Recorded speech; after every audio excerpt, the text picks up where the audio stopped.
mapchinjika bwelani kwa Yesu ndiye yanko kudwala kapena mapchinjika bwelani kwa Yesu ndiye yanko uso wachimwemwe kapena tendele bwelani kwa Yesu ndiye yanko uso wachimwemwe kapena tendele bwelani kwa Yesu ndiye yanko ambuye Yesu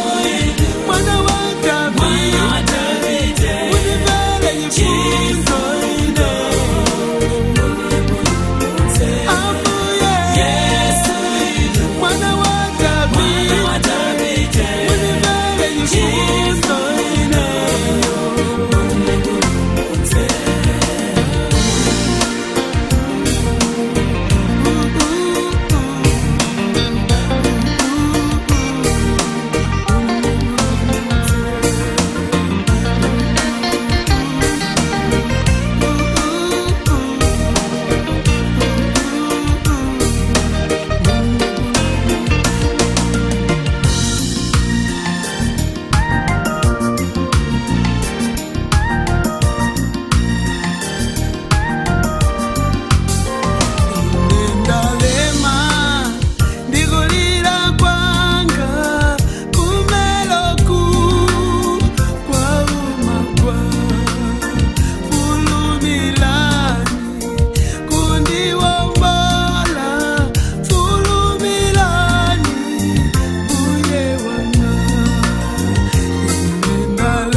ambuye Yesu mwana wa Davide univele yifundo ineyo unibulumutse.